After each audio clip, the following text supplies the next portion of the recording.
computer programming, graphics, and artificial intelligence.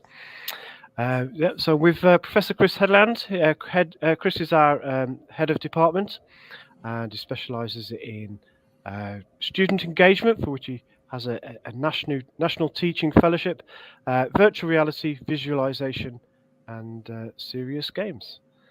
So Chris today will be talking about lessons in creating believable non-player games, non-player characters. Sorry, in for video games. So yeah, Chris, over to you. No problem. So hopefully, David, you can share my slides. Yep, do that. There we go. So my talk today is called Papa, I'm a Real Boy. It's all about creating characters that are believable. And I'm going to talk a little bit in a second about what we mean by believable, what believable AI is. But firstly, quick introduction to me. My name is Chris Headleand.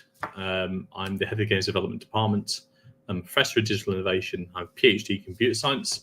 And my specialisms include a range of things, including things like student engagement, participatory education, but also from a subject-based virtual reality, artificial intelligence, immersive technologies, and metaverse applications.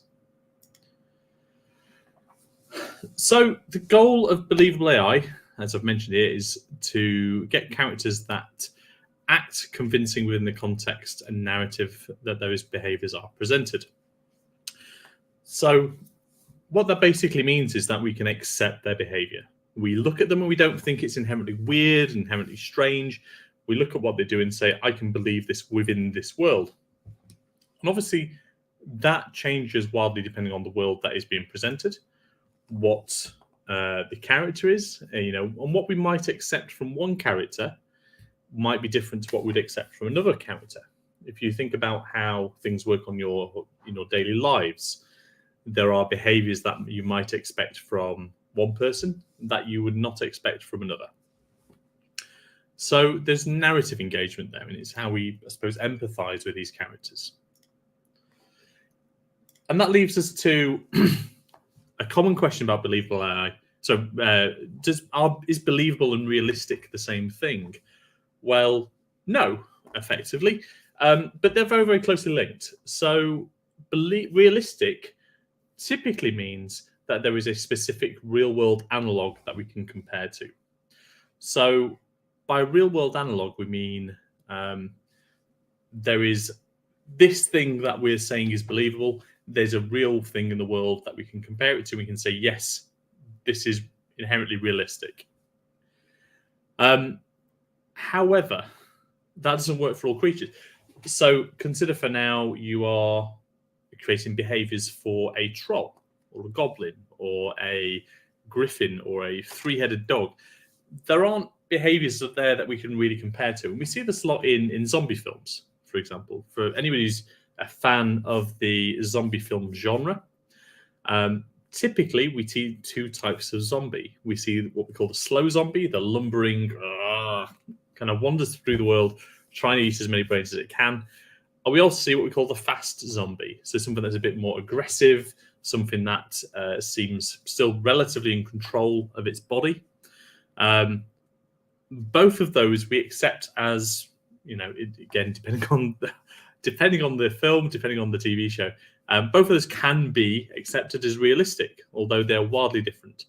We don't have a realistic zombie. There's no such thing as a realistic zombie because we don't have anything real to compare it to.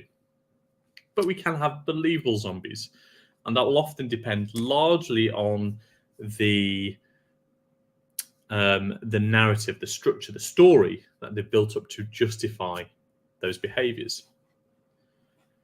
So you may be asking yourself, well, why do we even want believable AI? There's this position in games that we call suspension of disbelief, and it comes from film and TV as well. What we want to do is create AI that allows players to accept that the world that they are in. So we want them to be able to suspend their disbelief that we know it's fake, we know it's a narrative, we know it's a fiction. And what we want people to do is be able to suspend that disbelief long enough to tell our story, to play our game. And again, there's things in games that will snap you out, where you're fully immersed. And again, even reading books or watching films, there'll be something that'll go, this is completely out of character. This feels completely wrong. I am now snapped out of this. There were some discussions, for example, as I suppose a contemporary example from film, the change in Luke Skywalker's character between the original trilogy and the ones that have very recently been released. People weren't able to accept that change, and it changed their enjoyment of the film. It took them out of that suspension of disbelief, and it changed their engagement. We want players to be able to immerse themselves in games. We want them to be able to accept that fiction. We want to make games more replayable. So most AI characters are largely clones. So if I was to create a crowd of, say, 50 agents, and an agent is what we tend to call an individual artificial intelligence in a game, an individual character unit, whatever, really. Something that has autonomy. If I was to create 50 crowd agents, so characters that are just walking around, going about their daily lives, what I'll probably do is I'll probably take a standard, a brain, an action model, and I'll copy that over 50 different characters. So despite that there are 50 different characters with 50 different lives, supposedly, the actual base set behaviors, their AI will be identical. Now, what that means is you can learn the rules of the AI. You can learn the things that it can do, how it will respond in certain situations. Now, from a gameplay perspective, once you've learned those rules, if I walk up behind a character and go boo, and every time I go boo, it's going to run away, I can factor that into my strategies. I can start to exploit those behavioral quirks. But it also means the game will rarely do anything to surprise me. And that is one of the challenges between games and the real world. The real world will surprise you often. Games, as soon as you've learned those behaviors, will surprise you very little. For example, there's games where to avoid an enemy, all you have to do is stand on the table, because that particular enemy will not climb on that table, and it won't. So once you've learned that AI behavior, you can just exploit it. You can use it. You can change the way that you play the game. But imagine a world where any danger, anything that scares you, could be fixed just by standing on a table. That's not very realistic. It's not very believable. It's not something that would help us immerse ourselves and suspend our disbelief. It will also add us to add nuance to fictional narratives. So when we do things with characters in games, like say if we chase them or barter with them or sell things, again, we're often treating those non-player characters as artificial intelligence, as like actors in a film. We are expecting them to do certain things.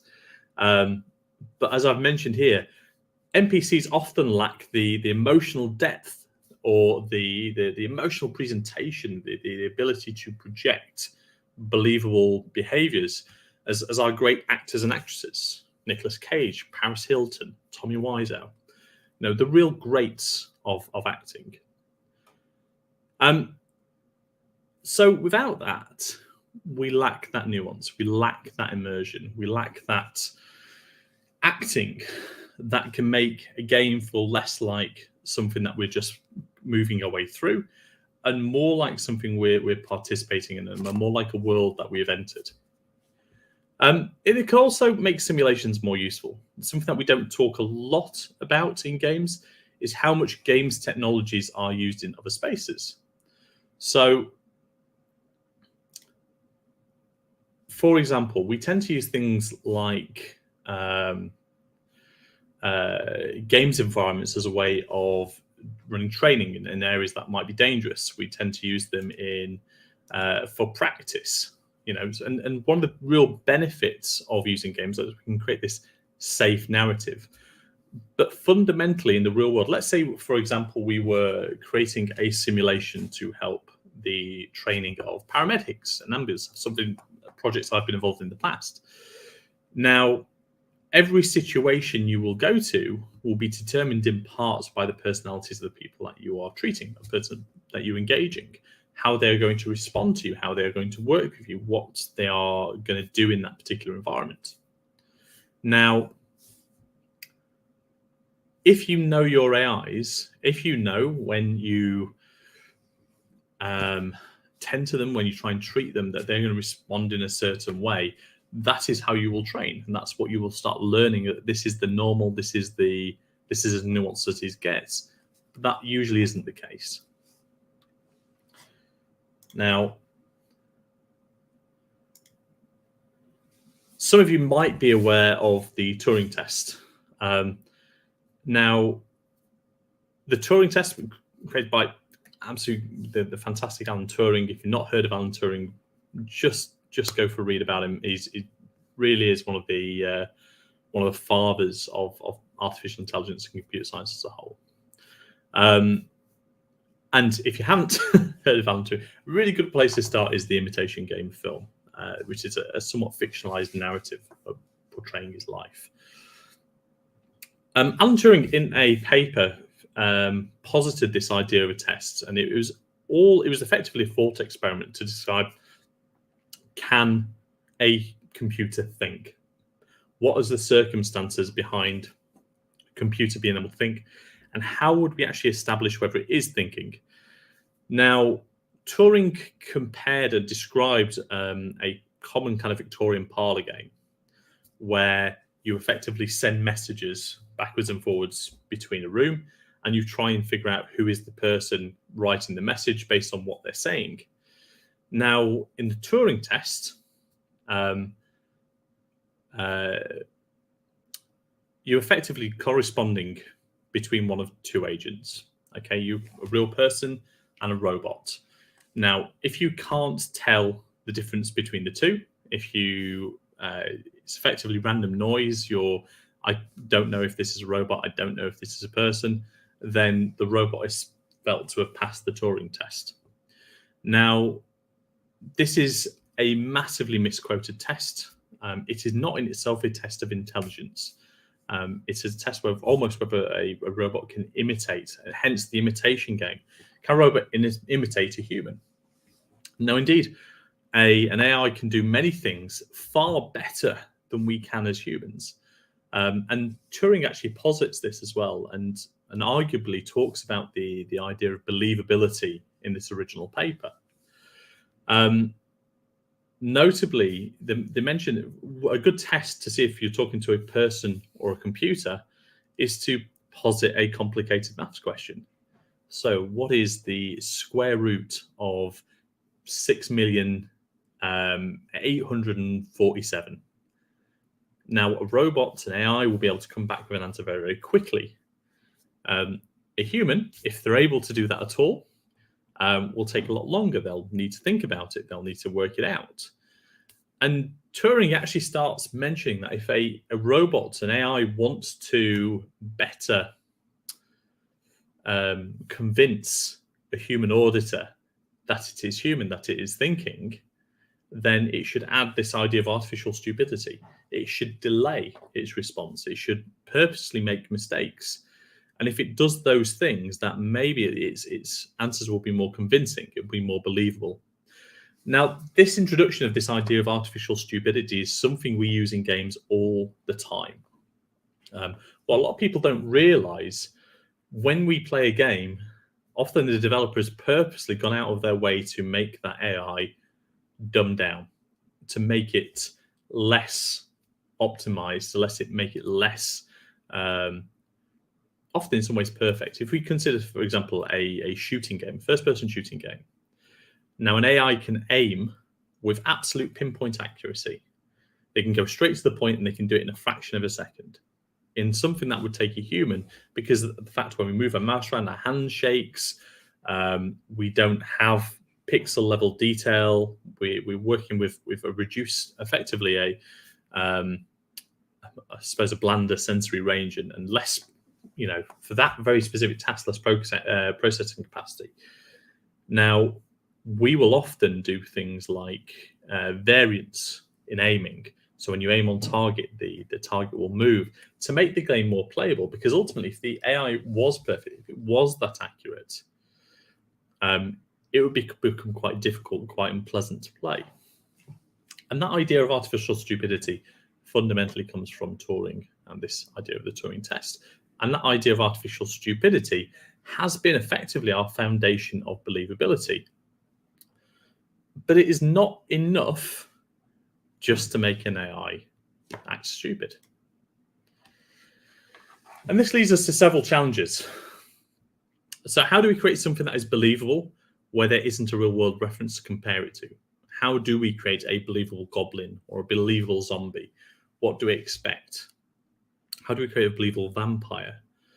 Now, in many respects, the way that we do this is through, I suppose, narrative consistency, contextual consistency. We create a set of rules for vampires. Vampire films will often set up, this is the vampire prototype, all vampires will behave in this way. And often that's very suave, very cool, very aloof.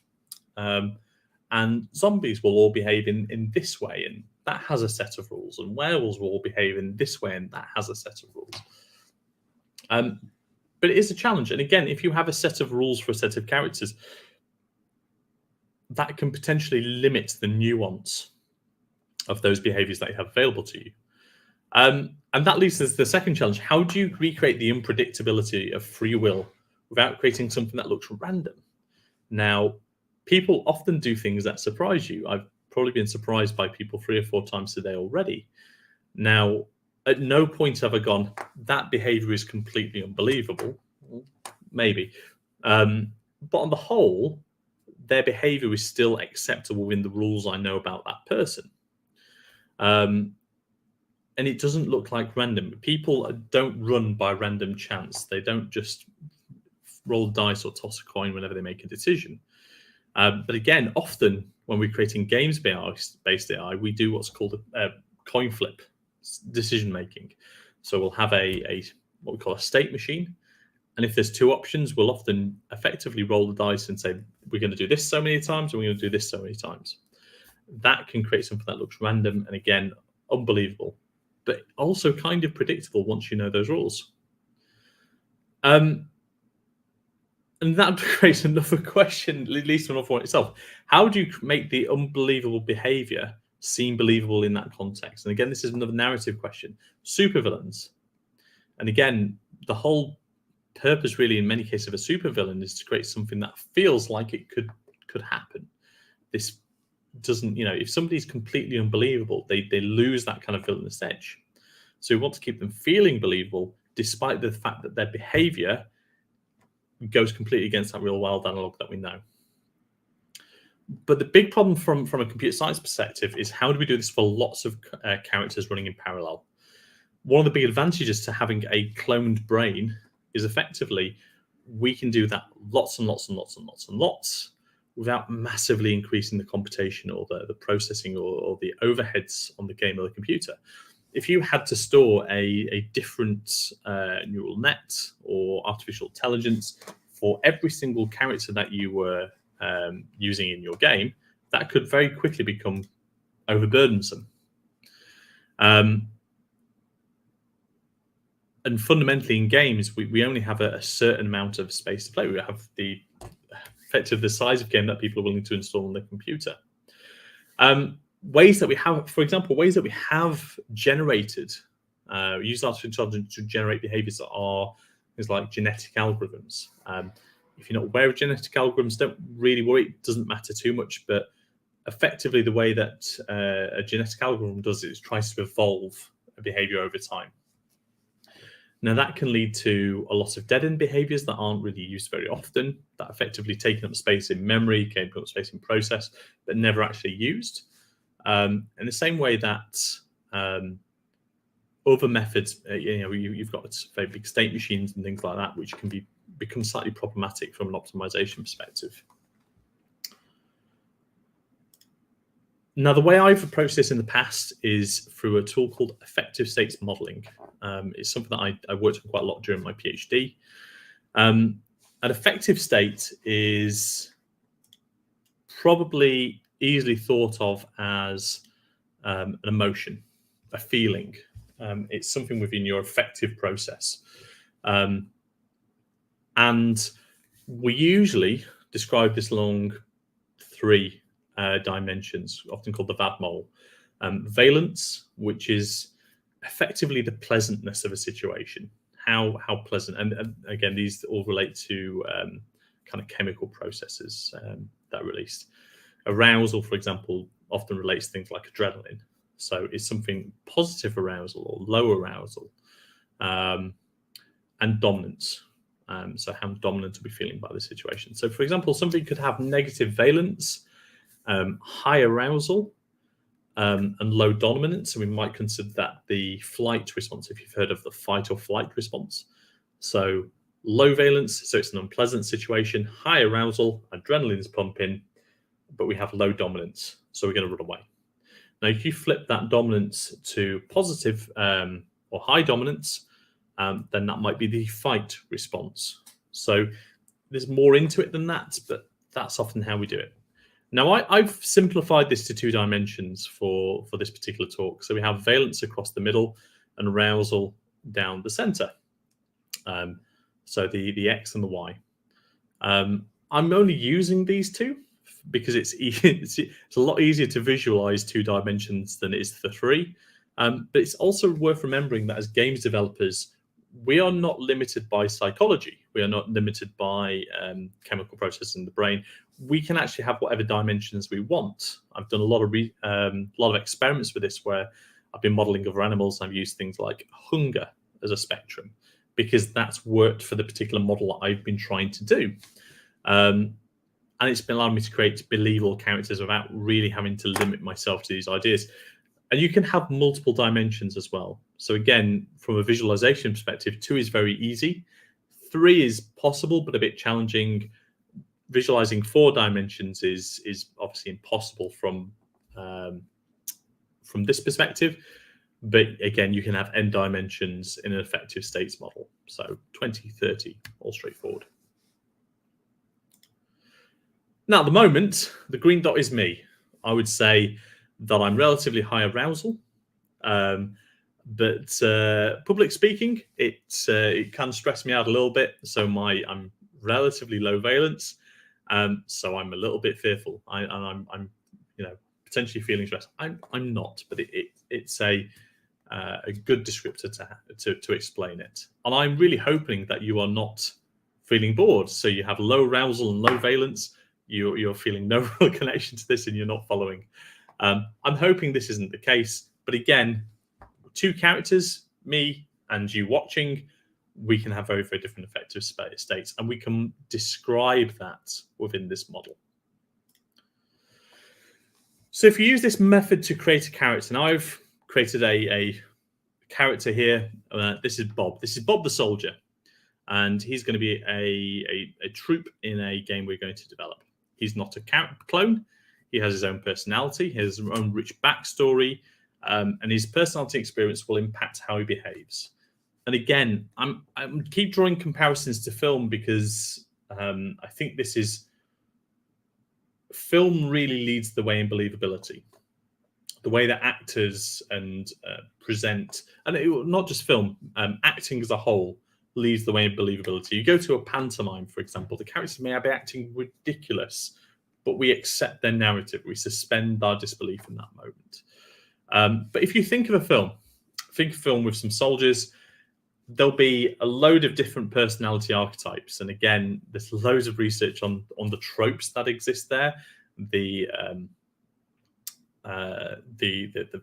perfect soldier, the very regimented, rule-following kind of individual versus the more Rambo-esque character versus the somebody who's a bit more freewheeling. And again, that squad of 5 people in that film, you'll see a whole range of emotion, a whole range of different styles of behavior.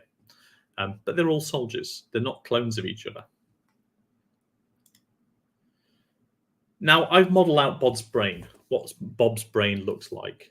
So each of these bubbles represents what we call a conceptual space. So an object in n space, 2D, 3D, relating to a specific affective response, so a specific mood. So as we can see with Bob, what affects the mood is not just the title of the bubble, and we'll go into this a bit more detail in a second, but its size, how big this bubble is. So Bob, we can see, will be nervous quite high up the arousal dimension and quite far along the valence. So nervousness is something that Bob will find himself will fall into that quite easily. But panic is a small bubble, and it's quite high up, so it takes quite a lot for Bob to panic, which is good. He's a soldier. Again, we see with excited, we have to drive those affective responses, those valence and that arousal quite far. But it's a big bubble, so it's going to hit him quite early. He'll feel excited quite well. Calm, we can see, is again another big bubble, and bored is a big bubble. This is somebody who potentially really is into, really needs to be kept engaged, really needs to be kept active. This is Bob's brain. Now I can model this, and from a computer science perspective, for any computer scientists or games developers in the audience, this is really easy to model. We can do this with effectively a set of 2D vectors. So effectively coordinates, two-dimensional coordinates, we can say board sits at this point in the graph, and it is this big. We do this all the time. We do this all, the games-based engines are very optimized for doing this kind of math. So just to show you how this works, Bob is currently high arousal, medium valence, and that's represented by this orange dot at the top. So we can consider that orange dot kind of Bob's physiological state. So he's high arousal, medium valence. This is closest for Bob to the excited affective state. So this is the mood that's going to influence Bob's behavior. And what we might find is that for Bob, there are a bunch of behaviors that he will exhibit based on the situation if he's in the excited mood. And various sensory inputs may change how Bob's valence, his arousal will change. So it could be that Bob's valence is high just after he's eaten. It could be that Bob's valence is high when he's on his own. He might be somebody who relishes being having his own space. Bob's valence could be high so it could be low if he's injured. His arousal could be high if he's under fire. There's various things in the game that could change and move that orange dot around the model. And Bob's Bane is different to Joe's. And again, so I've created a different character on the left, Joe. So Joe and Bob both have their physiological state, the orange dot. So Joe's on the left, Bob's on the right, the orange dot in exactly the same space. So they're both high arousal, low valence, but only a little bit low. So medium valence, I suppose you'd say. Now, based on that, Bob will feel nervous, whereas Joe will feel stressed. So the two people, two characters, despite the fact that they have the same physiological state, will have quite different affective states. So the behaviors they'll exhibit will be quite different. Now, again, if we can see this as two members of Bob's squad, so we have Bob and Joe, you put them in the same situation, they're going to react slightly differently, but also they'll react predictably within their personality. If Joe is the kind of character who gets stressed quite easily, we're going to see more stress from Joe. We also see that Joe trends towards it's this big calm bubble.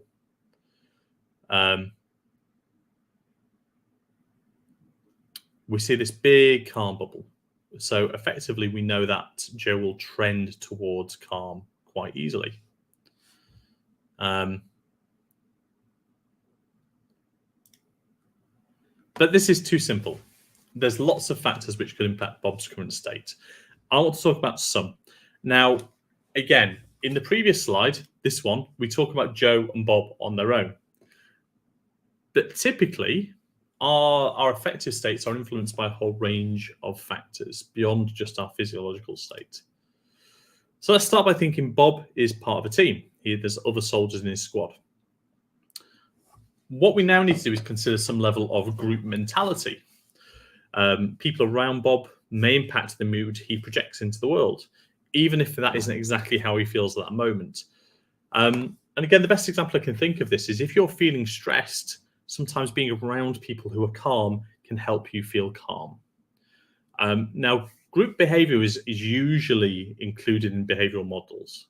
We know that if a member of a crowd panics, the chance of that crowd collectively panic is higher. We also know that, again, from things like research into soldiers, things like a good captain, a good leader can hold together a squad that is on the verge of breaking, on the verge of panicking. So things like that could change. So let's imagine that Bob's squad is now under fire in a combat game. How may that influence Bob's behavior? So Bob, again, the orange dot, which is the middle of the nervous. By the way, if anyone has any issues seeing the colours, if anyone's colourblind or have any kind of ocular impairment, I'm going to best describe where these spots are, so hopefully you can still follow along. So Bob's current state is closest to nervousness, reasonably so. He's under fire, and as we can see, there is a dot inside the nervousness bubble. So should the arousal and valence continue to deteriorate, Bob could panic. So we see panic and stress there. If Bob's arousal continues going up and his valence continues dropping down, we're going to see that orange dot that's currently in nervousness trend towards the panic bubble. However, Bob's squad are currently collectively projecting calm, and that's this green dot down by the calm bubble here. So it's closest to calm, so the projected calm. It's about halfway down the arousal line, low arousal. So one way that we can do this is we can just say, well, let's just take an average of the two positions. So we take Bob's state, the nervousness, the orange dot in the middle of nervousness, and we take the team state, which is the green dot next to calm, and we create an average, and that average is this red dot in the middle. And that red dot is closest to calm. So again, orange dot in nervous, green dot by calm, red dot in the middle between the two. And the red dot is closest to calm, so Bob is calm. Okay, so now we can see how multiple behaviors can change things. But this can be a lot more complex. So let's say Bob is the kind of person who tends to go with a crowd as a default. They are heavily influenced by people around them. Then actually we could look at the weighted, we can add authority to the group. And maybe that's due to the number of members in the group or how dominant that group are. Again, we talked about that other dimensions in an typical affective model. And that could bring that red dot, as you can see, further down. So again, increasing the level of calmness. Now, if we start losing members of those squads and that authority drops, potentially that red dot moves back towards nervousness. So could anything else influence Bob's mood? Now, earlier I mentioned about the idea of a captain or a leader. So let's consider a leader. So Bob has a highly influential captain. So somebody who's a really good leader, really good at keeping people calm. So we've modeled that with this blue dot. That's in the relaxed bubble. So despite the fact that they're under fire, despite the fact that Bob feels nervous, they look to their captain and their captain is projecting relaxedness. They also have training. So again, he's a trained soldier. He's, a little green army man.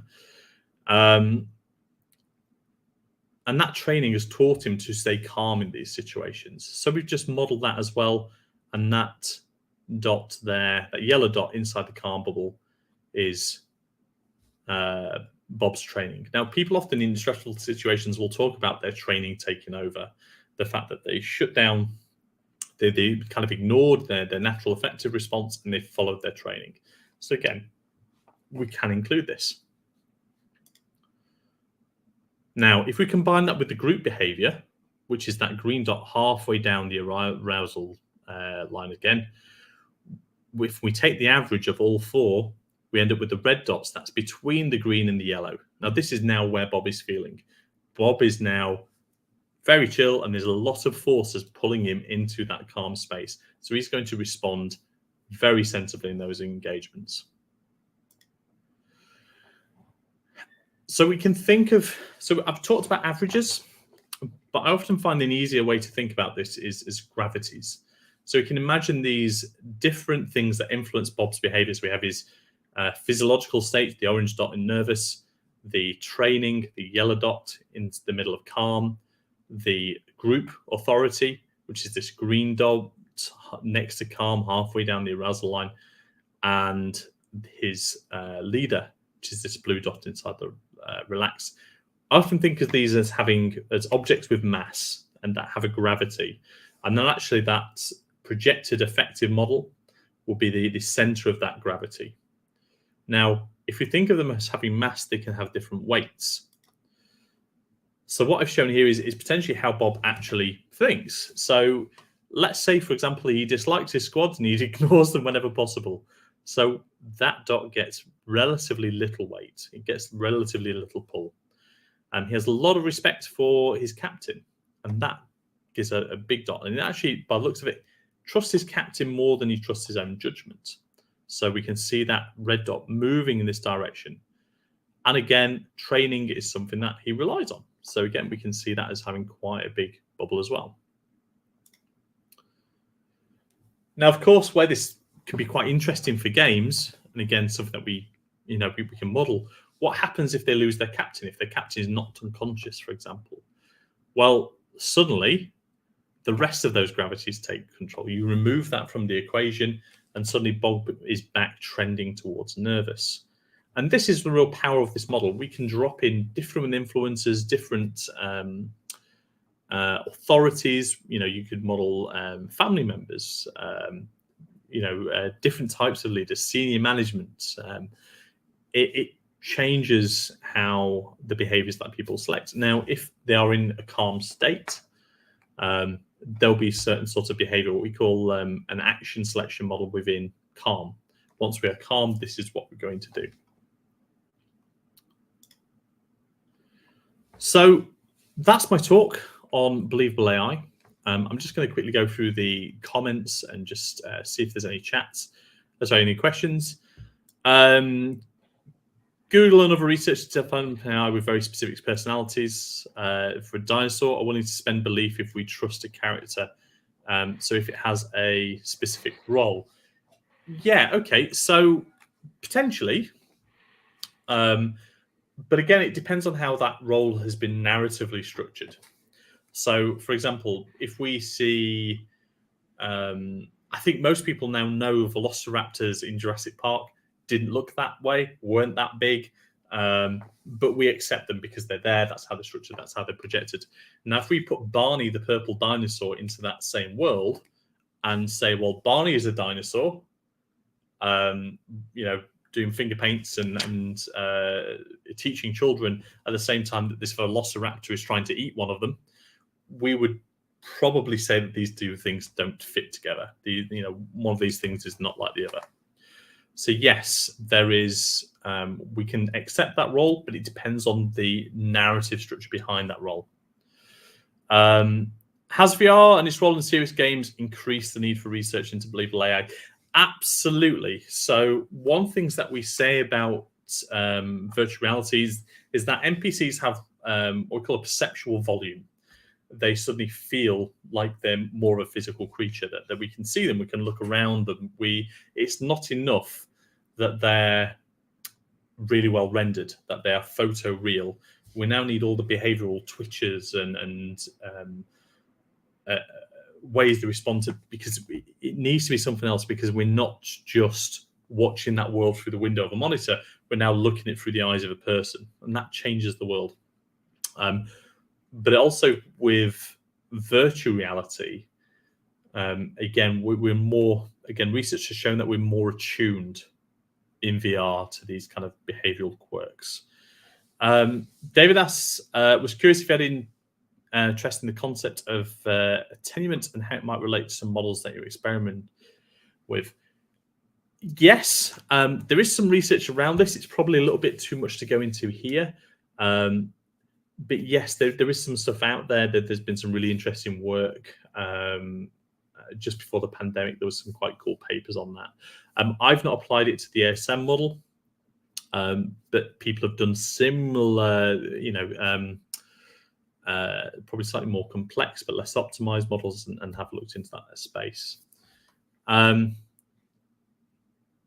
Is believability an art, design, or programming problem? I would say it's a. I would say it's. When we talk about believability, we need to start thinking less about specific subject disciplines and more about games development as a whole. Again, the visuals of the character determine, partly how we expect them to behave. The design of the character, the narrative of that game will determine how we expect them to look and how we expect them to behave. And the behavioral models, the programming, links back into both as well. So I think believability is one of those areas where we can't just look at it through a single lens. We need to think of it as a nuanced games developer.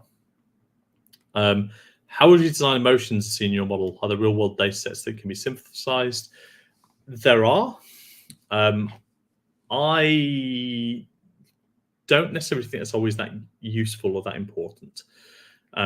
Real-world data tends to be very noisy because the real world is noisy. And actually, what is more important is, from a game's perspective, is how you've structured those emotions and what you expect people feeling those things to behave. And again, that comes down to back to what we said earlier, your art, how you're projecting that into the world. For example, robots. There's a whole study showing how much emotion you can project just with different types of eye shape, on a blank robot. So yeah, loads of stuff that you can do there. The stationary model, how would you see these being modeled with art and animation? So the states themselves, probably not. The states would probably start triggering things based on your action selection model. So your affective state would say, I'm currently feeling nervous. Now, whether you're projecting nerves and in your face, that's a traditional animation problem. And actually, animation has got pretty good at conveying emotion. The question is more how you transition between those spaces. One of the things that we sometimes struggle in is when you're supposed feeling halfway between say happy and excited, what does that expression look like? Now often in animation we'll use blends and we'll try and do something that's halfway between and can end up just making people look a bit deranged. So there's still a lot of research going on in that area. Some absolutely fantastic research. I think the Falmans, that research team, did some work in that space. Other than that, I think that's all over. So if David's still around. Yep, thanks, Chris. That's really interesting. Yeah, my kind of questions related to most of those. It's a really hot topic at the moment, and someone just put that in the chat as well. It is with Chat GPT and stuff like that. It's really reaching the public consciousness. So we've had DALL-E that came out, in the summer. We've got now you can download apps. I've got an app on my phone which takes the personality of a ball that loves being thrown for dogs, and whatever you ask it always comes back to dogs. It loves dogs, but it's quite interesting. It's brilliant, excellent. Well, thank you very much, Chris. Cool. Really interesting, and some great answers to our questions there as well. Brilliant. Well, hopefully people enjoy the rest of the talks on this week. Right. Thanks very much. Thank you. Okay, bye-bye.